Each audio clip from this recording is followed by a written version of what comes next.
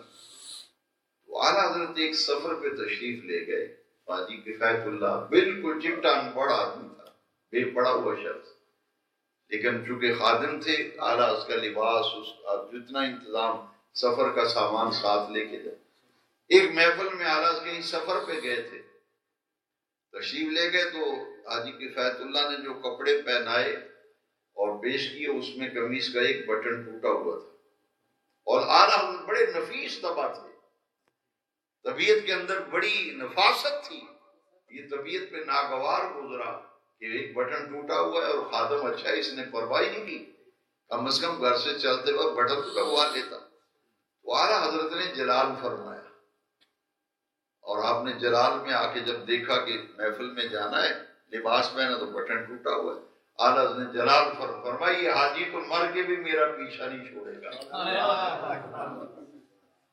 کسی ملازم سے بندہ کیا ہوئے نہ تو مر کے بھی میری جان نہیں چھڑنی. اعلیٰ حضرت نے جلال فرمایا یہ حاجی تو مر کے بھی میرا پیچھا نہیں چھوڑے گا. وہ جملے ایسے نکلے سیف الاسلام تھے، جب مرے تو قبر بھی وہی بنی.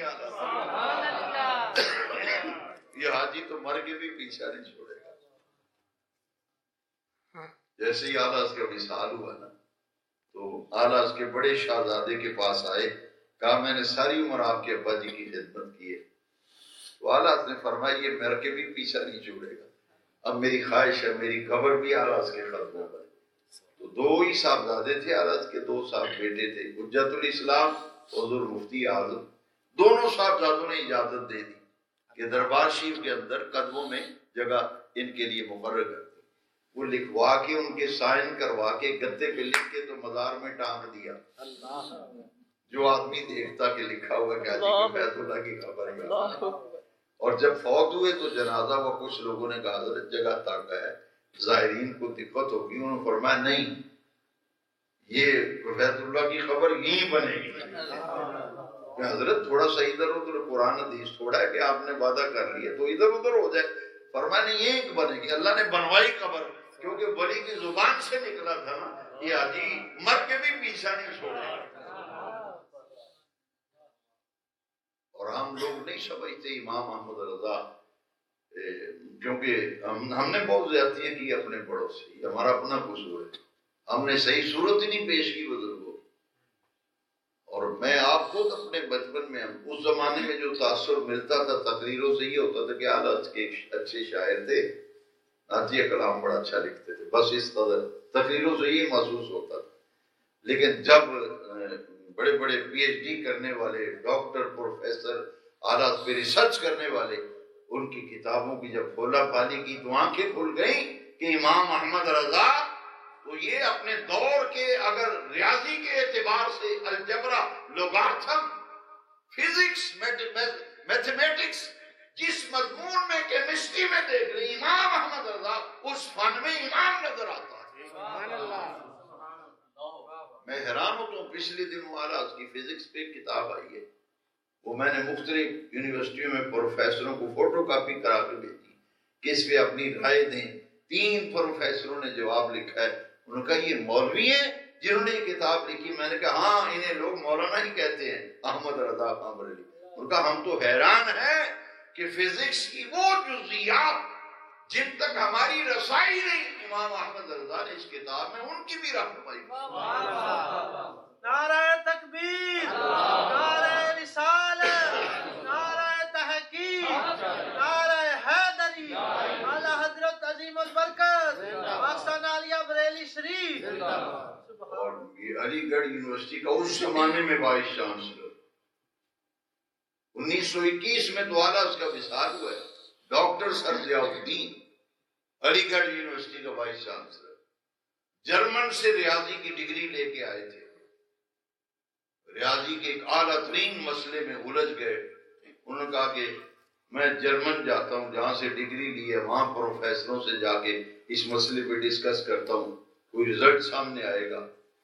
اسی یونیورسٹی میں اعلیٰ حضرت کے ایک مرید تھے جو اسلامک اسٹڈیز میں ہیڈ آف دی ڈپارٹمنٹ تھے، حضرت ڈاکٹر سلیمان اشرف بہاری اعلیٰ حضرت سے مرید تھے۔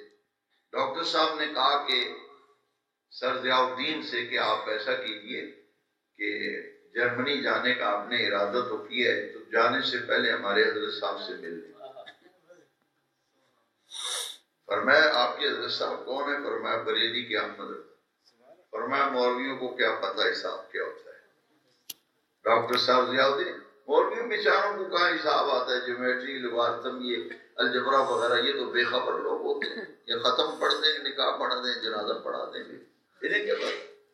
انہوں نے کہا اچھا چلو مسئلہ نہ حل ہوا، زیارت ہی صحیح، زیارت کریں گے، دعا کرا لیں گے۔ چونکہ پروفیسر تھے اور وہ یونیورسٹی میں ہیڈ آف دی ڈپارٹمنٹ تھے اسلامک اسٹڈیز کے، انہوں نے رضامند کر لیے، چلیے حضرت نہ بھی مسئلہ ہوا تو دعا تو کرائیں گے نا۔ ڈاکٹر صاحب جب گئے، ضیاء الدین سلیمان اشرف بہاری ساتھ ہیں، بریلی شریف پہنچے تو اعلیٰ اثر سے مغرب تک ملتے تھے، باقی اوقات میں ملاقات نہیں ہوتی تھی کیونکہ اعلیٰ حضرت تحریر کا کام کرتے تھے۔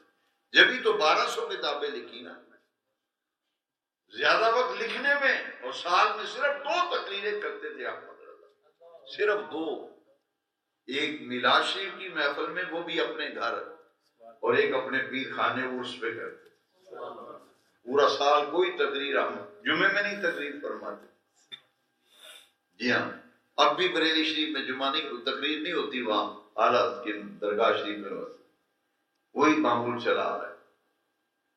اتنی کتابیں تب لکھی احمد رضا۔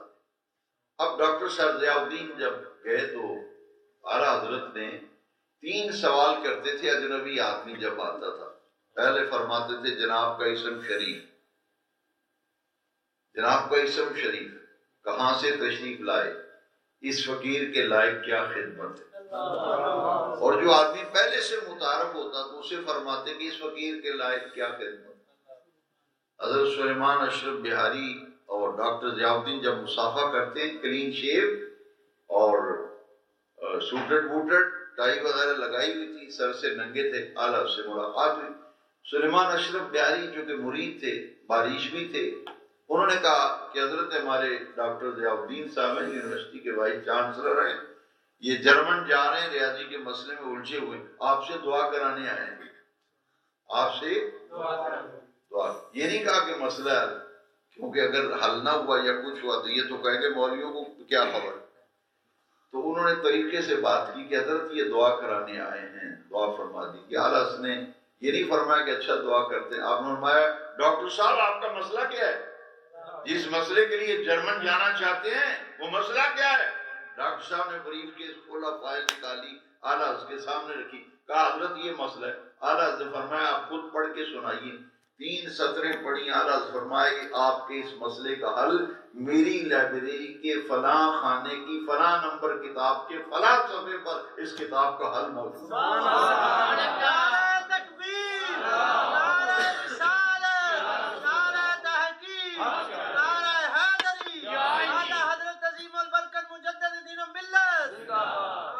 یہ ہے آپ کے امام احمد رضا، آپ نے نعت خان بنا دی، صرف نعت، یہ اچھی بات ہے کہ نعت خان بننا کو بری بات نہیں، مگر بھائی اعلیٰ حضرت تو مجدد ہیں اپنے وقت کے، جن پر مفسرین ناز کریں، جن پر محدثین ناز کریں۔ امام احمد رضا وہ بلند پایا عاشق رسول ہے، جس فن کی طرف قلم اٹھاتے ہیں دریا بہا دیتے ہیں۔ ملک سخن کی شاہی ہم کو رضا مسلم، جس سنت آ گئے ہو سکے بٹھا دیے۔ جس فن میں ڈاکٹر ضیاء الدین خادم گیا اور جا کے جب وہ رجسٹر لے کے آیا تو آنس نے صفحہ نکال کے فرمایا ڈاکٹر صاحب آپ کے مسئلے کا یہ حل پا۔ جرمن کا ٹکٹ کینسل، سیٹ کینسل، اور ضیاء الدین نے کیا کہا کہ ہندوستان یعنی بر صغیر میں نوبل پرائز کی مستحق اگر کوئی شخصیت ہے تو میرے نزدیک بریلی کے احمد رضا۔ سبحان اللہ۔ یہ ڈاکٹر ضیاء الدین نے کہا، اور اعلیٰ کا اتنا اثر ہوا ان کے مزاج پہ آئندہ ملاقات کے لیے جب آئے تو شلوار قمیض پہن کے باریک سر پہ ٹوپی. آپ نے فرمایا اچھا ماشاء اللہ ڈاکٹر صاحب آ گئے، ڈاکٹر صاحب آ گئے. تو سلیمان اشرف بیاری نے کہا کہ حضور جب سے آپ کی زیارت کر کے گئے ہیں اس مسئلے کے حل نے کایا پلٹ دی. ہم تو سمجھتے تھے مولوی بیچاروں کو کیا پتا، یہ تو وہ شخص ہے ہم سنا کرتے تھے، پڑھا کرتے تھے علم لدنی کو علم ہے. آج ہم اپنی آنکھوں سے دیکھ رہے ہیں کہ علم لدنی کو. اس وجود کا نام امام احمد رضا. اور جس فن کی طرف امام احمد رضا قدم اٹھا. ایک دفعہ ایک مخالف تھا، اس نے ایک چال چلی. چال یہ چلی کہ استفتاء لکھا اور جو طلاق کا مسئلہ لکھا، جہاں 3 یا 2 کا لفظ طلاق کا تھا نا، اس کو کاغذ کو رفو کیا، رفو کر کے نیچے اور لفظ اوپر اور اندر چونکہ خباثت تھی، اس نے کہا کہ جب یہ استفتاء یہ پڑھیں گے تو سوال کے مطابق ہی جواب ہوگا نا. تو جب جواب لکھ لیں گے تو جو رفو کیا وہ کاغذ اوپر سے نکال لیں گے اور کہیں گے کہ دیکھو جی یہ ہیں ان کے مجدد، کہ سوال کیا ہے جواب کیا لکھا ہے. وہ رفو کیا وہ کاغذ اوپر سے نکال لیں گے. مگر انہیں کیا پتا تھا کہ جس کو استفتاء دے رہے وہ مجدد ہے. اور حدیث میں اتقوا بفراست المومن انہو ینظر بنور اللہ، مومن کی فراست ایمانی سے ڈرو، جب وہ دیکھتا ہے تو اللہ کے نور سے دیکھتا ہے. اعلیٰ حضرت سمجھ گئے کہ کاغذ کو رفو کیا کوئی چکر ہے. اعلیٰ حضرت نے وہ رفو کیا، وہ کاغذ نکالا نہیں کہ سازش بے نقاب کروں، پردہ بھی ڈالے رکھا اور سوال کی جتنی صورتیں تھی ساری جواب میں لکھ دی. اگر 1 طلاق ہو تو یہ حکم ہے، 2 طلاق ہو تو یہ حکم ہے، 3 طلاق ہو تو یہ حکم ہے، اگر یوں طلاق دے تو اس کا یہ حکم ہے، ان لفظوں سے طلاق دے تو یہ حکم ہے، ان لفظوں سے طلاق دے تو یہ حکم ہے. اور جب استفتاء لکھا گیا، جواب لکھا گیا، وہ بندہ لینے آیا تو پڑھ کے حیران رہ گیا. مولوی بیٹھے ہوئے انتظار کر رہے ہیں، ابھی استفتاء آئے گا، تالیاں بجائیں گے، شور بچائیں گے، یہ ہے احمد رضا. دیکھو یہ کیسے عالم ہے، یہ سوال کا جواب، سوال کیا جواب کیا. 6 مولوی بیٹھے ہوئے ہیں بڑے بڑے. انہوں نے جب استفتاء کا جواب دیکھا انہوں نے کہا یار کمال ہے، یہ عالم ہے، کون ہے، جن ہے، یہ کون ہے، ہم تو حیران ہیں. طلاق کی جتنی صورتیں ہیں ساری کی ساری جواب کے اندر لکھتی ہے تاکہ سرے سے اعتراض پیدا ہی نہ ہو. ان میں سے 3 جو تھے وہ آ کے قدموں میں گر پڑے. انہوں نے کہا ہم سنا کرتے تھے کہ اللہ والے ہوا کرتے ہیں، آج اپنی آنکھوں سے دیکھیں. یہ تھے امام احمد رضا. کیسی پاکیزہ سوچ، کیسی پیارا پاکیزہ فکر ہے. یہ ان کی سیرت پڑھے تو پتہ چلتا ہے. حضرات میں زیادہ نہیں کیا، میں نے صرف حصول برکت کے لیے کہ آج شب عرس اعلیٰ حضرت ہے، یہ خالی نہ جائے. تو شیخو پورا کی سرزمین پہ کم از کم آج ہم اکٹھے ہو کے ذکر کر رہے ہیں تو یہ ہماری بارگاہ رضا میں انشاءاللہ حاضری لگے گی انشاءاللہ. اور امام احمد رضا نے ہمیں تو بہت حوصلے دیے ہیں، بڑے حوصلے دیے ہیں. ہمیں لوگ ڈراتے ہیں. وہ ایک مسجد میں اتفاق سے سفر میں تھا تو جب نماز پڑھی تو ایک مولوی صاحب کتاب لے کے کھڑے ہو گئے تو وہ کہیں ہائے قبر میں سانپ ہوں گے، ہائے قبر میں بچھو ہوں گے، قبر میں یہ ہوگا، قبر میں وہ ہوگا. تو میں نے کہا بھی سرکار تو اعلیٰ حضرت نے ہمیں حوصلہ دیا ہے. آپ فرماتے ہیں کہ ایک کام تم کو کرو، ایک کام تم کو کرنا ہے، اگلے سارے کام تمہارے آسان ہو جائیں. وہ کیا ہیں؟ فرماتے ہیں کہ دل میں مدینے والے کی محبت کا چراغ روشن کر لو. حضور کی گناہ گار ہیں مگر رسول اللہ کے بارے میں غیرت مند بن جاؤ. حضور کی محبت دل کے اندر رکھو، قیامت اور آخرت اور برزخ کی ساری منزلیں تمہارے لیے آسان ہو جائیں. سبحان اللہ. دیکھیے کیسا حوصلہ دیا. فرماتے ہیں لحد میں عشق رخ شاہ کا داغ لے کے چلے. لحد قبر کو کہتے ہیں. لحد میں عشق رخ شاہ کا داغ لے کے چلے، اندھیری رات سنی تھی چراغ لے کے چلے. سبحان اللہ. نعرہ تکبیر، نعرہ رسالت، نعرہ تحقیق.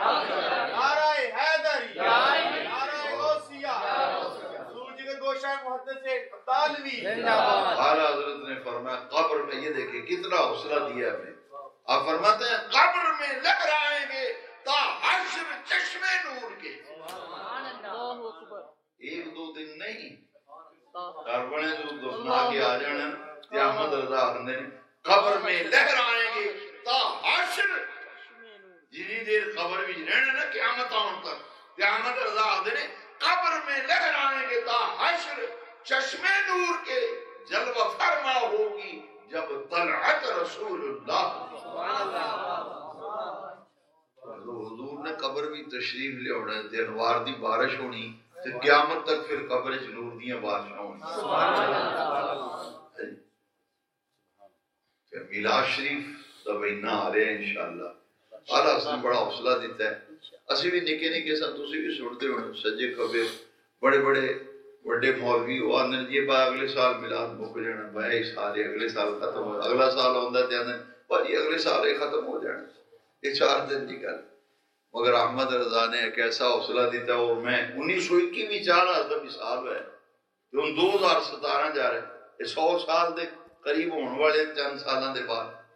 ہن غور فرماؤ نا تے میں تے جدوں دی ہوش سنبھالی ہر سال پہلے نالوں ود کے نبی پاک دا میلاد منایا. جڑ میری عمر دے بندے بیٹھو ایک زمانہ شیخو پورے چاہیے سی کہ میلاد شریف دا جلوس ہی نہیں سی نکلنا. میرے یاد ہے وارث صاحب رحمۃ اللہ علیہ کو ایک ڈاکٹر صاحب ہوندے سن انہاں دے ہمایوں بازار میڈیکل سٹور سی. انہاں کہ جی ساڈے شیخو پورے جلوس نہیں نکلدا میلاد شریف دا مسیتاں وچ دیگاں پکا کے لوگ ونڈ چھڑدے تے جلوس نہیں ہوندا ساڈا تے جلوس ہونا چاہیے. یہ پھر سن 1969 وچ مولوی یعقوب صاحب غوثیہ مسجد یہ والد صاحب دے پہلے شاگرداں بھی یہ سن 1968 دے آخر وچ تے 69 وچ شیخو پورے آئے سن. والد صاحب نے بھیجے. یہ مسجد بھی نکی جی سی اگر کسے ویکھی ہوئے چھوٹی جی مسجد ہوندی سی تے مولوی صاحب دے حجرے وچ رہندے سن. اس زمانے وچ پھر ایتھے کمپنی باغ تو میلاد شریف دا جلوس شروع ہوا تے ہن سنگی ساتھی دسدے نے جی اتھوں میلاد دا جلوس ہوندا تے سارے شہر وچ تے سڑکاں تے حضور دی آمد دا جشن منایا جا رہا تے پوری ایتھے دی میں انگلینڈ چ میلاد شریف دے جلوساں کئی سال میں اتھے شریک ہوندا رہیا 3-4 سال. میں یورپ وچ میں دیکھ کے حیران ہوندا سا. وہ میں اپنے منڈیاں نوں آکھیا بھی اتنے پاکستان اتنے پاسکو بھی نہیں ہونا جلوساں دا. شدید سردی اتنی سردی کہ باہر کھڑا نہیں ہوا ہے. گھراں وچ ہیٹر کچن وچ ہیٹر مسیتے ہیٹر گڈی وچ ہیٹر. اتنی شدید سردی یورپ وچ یو کے انگلینڈ وچ. تے جدوں جلوس سی تے بارش ہو رہی سی تے میں نظر ماری تے حد نگاہ تک ایتھے بارش ہو گئی سی گھروں نہیں نکلدے. میں نظر ماری میں کہ جو انہاں کہ جی جلوس تیار ہے چلیے تساں قیادت کر دی علماء آ گئے سارے. وہ جلے نکلے میں کہ جلوس کیویں نکلے گا تے بارش بڑی سخت. انہاں کہ جی اتنے منظر ویکھیا جی جا کے میں حیران رہ گیا. ہر بندے نے چھتری پھڑی نکے نکے باہر انہاں چھتریاں پھڑیاں جدھر نظر مارو تے چھتریاں ہی چھتریاں جو کوٹو اتنے پائے جڑی بارش جڑا پانی بھی پوے تے اثر نہ ہوئے وہ کوٹ پائے او دور ہزاراں. وہ میں ویڈیو دوستاں نے اتنے بڑھائی وہ چینل تے کئی باری چلی بھی جڑا دو شوق رکھے وہ ویکھو گے ساڈے تے بھی شوق پیدا ہوئے گا کہ یورپ وچ نبی پاک دا میلاد کس طرح اہتمام نہ منایا جائے. وہ جلوس جس ویلے لنگدا تے گورے سڑکاں دے سجے پاسے تے کھبے پاسے کھلو کے ویکھدے نے کی ہو رہا ہے. وہ بندے دسدے نے ساڈے نبی پاک دی برتھ ڈے اسی حضور دا برتھ ڈے منا رہے ہیں. تو کئی گورے خوش ہوندے نے خوش ہو گیا نے پاک تسی اپنے پیغمبر دی برتھ ڈے منا رہے ہو. یہ بڑا تھوڑا جذبہ تے دیدنی وہ تبرک تقسیم ہوتا ہے تو گورے بھی آ جاتے ہیں. وہ آدھے نے سانوی جوس پیاؤ یہ مٹھیائی سانوی کھواؤ یہ سموسے تے پکوڑے جڑے سانوی دیو. وہ جس ویلے جلوس گزردا نا تو میں دیکھیا لوگ گھراں تو باہر آ جاندے تے مارکیٹاں وچ کسے بندے نے جلیبیاں والا تھال پڑیا کسے نے مٹھائی پڑی کسے نے جوس پڑیا گورے بھی تے سارے جناب حضور دے میلاد شریف دا لنگر سبحان اللہ. اور ایک گل دی سمجھ نہیں آئی یہ دی وجہ کی اسی صفائی پسند نہیں وہ صفائی پسند نہیں. یورپ وچ جنہ بھی جلوس جنہ تبرک اتنے میں ویکھیا میں حیران ہونا میں نہ خدایا انہاں تیرے معبود دے میلاد تے خرچ کیتا ہے کہ نہ تو انہاں نوں نوازے ہے. لیکن کوئی جوس والا ڈبہ کوئی بوتل کوئی بریانی والے ڈبے تھلے نہیں تو ڈگیا نظر آئے گا. یہ اتنے میں عجیب گل اسی جتھے جلوس لگے تو تبرک دی بےادبی تے براتی پی جاندے لوگ، اتھے یہ چیز میں نہیں ویکھی۔ اتھے کیوں دا تصور ہے لین وچ، جس بندے نے تبرک لینا لین وچ، گڈی وچ بہنا لین وچ، اسٹیشن تے گیا تو اتھے لین وچ، ویگنا لیٹے گیا اتھے لین وچ، بینک وچ گیا اتھے لائن تے جلوس وچ ویکھیا لینا۔ جلوس جو چلدا ہے یہ نہیں کوئی اگے جا رہے تو کوئی پیچھے جا رہے، چار چار بندے دیاں لینا ہوندیاں نے تے لینا وچ جو نظم و ضبط نال جلوس چلدا ہے۔ وہ جڑے شاپر دی لوگاں نے جڑے تبرکات تے جوس تے ڈبے تے وہ ساریاں چیزاں وہ کیویں سنبھالدے نے، میں ویکھ کے حیران رہ گیا۔ جڑے ورکر نے جڑے نوجوان تسی بیٹھے ہو، کچھ نوجوان اپنے جذبے نال انہاں بڑے بڑے شاپر بندے دے قد جڑے وہ شاپر بڑے نے، وہ جڑا بندہ جوس پیندا تو شاپر اگے کر دیندے، وہ بندے وہ دے وچ سٹدے جاندے نے، وہ پھر پیچھے گورنمنٹ دا عملہ ہوندا وہ وڈ مارتے نے شاپر مشین دے اوتے رکھدے نو لے کے نکل جاندے۔ جلوس دے اندر صفائی تے ڈسپلن تے نظم و ضبط تے جس ویلے تے نعرے مار دے نا فرق شگاف سیدی مرشدی یا نبی یا نبی، آقا کی آمد مرحبا، ہے جی جانی کی آمد مرحبا، اس نعرے مارتے ہیں تو پورے جناب دروازے کھول کے باہر آ جاتے ہیں، وہ آدھے مسلمان اپنے نبی دی برتھ ڈے منا۔ اعلیٰ حضرت نے سانوں بڑا حوصلہ دیتا ہے۔ میں تھوڑی خدمت آخری گزارش یہ کر دی، وہ مہینہ آ رہا ہے میلاد شریف دا، سبحان اللہ، تے وہ چنڈے سی لانے کراں تے حضور دے میلاد دا چنڈا ضرور لاؤ اپنی دکان تے اپنے گھر تے۔ یہ شرمان والی کسی پیڑی گل تو شرمانا چاہیے، یہ شرمان والی گلاں ہن چھڈو، پتہ لگے حضور دے عاشق دا گھر ہے۔ میلاد شریف دا پرچم ہر گھر اتنے ہونا چاہیے۔ اتنے میں دیکھا اتنے چونکہ انج عام جھنڈے لان دی اجازت نہیں نا یورپ وچ، انہوں پتہ کی کیتا وہ گھر دے ڈرائنگ روم جیڑا وہ دے شیشے وہ سارے انہوں شیشے والے دروازے نے، انہوں نے وہ شیشے دے اندرلے پاسے نبی پاک دے نائران والا جھنڈا پورے شیشے تے لا کے نا وہ دے باہرلے پاسے نا دروازے دے اوتے بتیاں لا چھڑ دے۔ وہ جنہیں گورے ویکھدے نے آندے نے کی آندے نے انہاں دے نبی پاک دا قدم مبارک دا نشان ہے، یہ حضور دے نالین دا نشان ہے۔ گورے ویکھ کے حیران ہوندے نے بھی اپنے نبی نے اتنی محبت کر دے ہے جی۔ یہ حضور تے اعلیٰ حضرت سانوں حوصلہ دیتا کہ سارے اگلے مہینے بند ہو جانا، اگلے سال کوئی نہیں میلاد۔ احمد رضا نے آکھے 2-4 دن دی تے گل ہی نہیں، اسی نہیں سا تو حضور دا میلاد سی ہے جی۔ ہاں تو حضور دا میلاد نہیں ہونا تاوی ہونا میلاد۔ احمد رضا نے آکھیا حشر تک ڈالیں گے ہم پیدائش مولا کی، اے حوصلہ دے، حشر تک ڈالیں گے ہم پیدائش مولا کی دھوم، مثل فارس نجد کے قلعے گراتے جائیں گے، رہے گا یوں ہی ان کا چرچا رہے گا۔ اے اصل دی آواز ہے۔ آج ہم میں تو حضور دا چرچا دے میں رہنا ایسا نہیں ہونا، پھر بھی چرچا ہونا۔ آپ فرماتے ہیں رہے گا یوں ہی ان کا چرچا رہے گا، بڑے خاک ہو جائیں جل جانے خاک ہو جائیں عدو جل کر مگر ہم تو رضا، خاک ہو جائے عدو جل کر مگر ہم تو رضا، دم میں جب تک دم ہے ذکر ان کا سناتے اس شخصیت نام اعلیٰ حضرت عظیم البرکت مجدد دین و ملت کشتہ عشق رسالت پروانہ شمع جمال مصطفیٰ حضرت امام احمد رضا خان حنفی قادری فاضل و مقدس بریلوی نے رکھا۔ اللہ تعالی اس محفل پاک میں قبول فرما کے اسانو ای پاکیزہ طیب طاہر اس سچا سچا عقیدہ اہل سنت و جماعت ادھر اللہ استقامت دے، زندہ رہیے اسے پاکیزہ مسلک دے، موت آئے اسے پاکیزہ مسلک دے، قیامت دن حضور دی محبت حضور دے پیار بھی نبی پاک دی شفاعت نصیب ہوئے۔ وما علینا الا البلاغ۔ حضور نماز اور حضور کی سنت کے مطابق زندگی بسر کرنے پر کچھ باتیں تاکہ نوجوان بیٹھے ہیں ایک جذبہ مل جائے کہ ہم حضور کی سنت کے مطابق زندگی بسر کریں۔ لیکن حضور وہ آپ نے فرمایا کہ اپنے شعر میں حضرت امام احمد رضا خان بریلوی رحمۃ اللہ تعالیٰ نے آپ نے آپ کو گناہ گار کہا، حالانکہ وہ اتنی بزرگ کرتی تھی۔ تو گناہ گار کا معنی یہ لینا کہ میں گناہ گار ہوں اور چیز ہے، گناہ گار ہونا جیسا بھی ہو حضور کا غلام ہے، حضور سنبھالیں گے، لیکن بر کیف ہمیں چاہیے کہ کوشش کریں کہ ہم نیکی کریں اور یہ جذبہ جو ہے یہ تو فرض ہے، نیکی کرنا فرض ہے۔ نماز تمام فرضوں میں سے سب سے بڑا فرض ہے۔ قیامت کے دن پہلا جو سوال ہے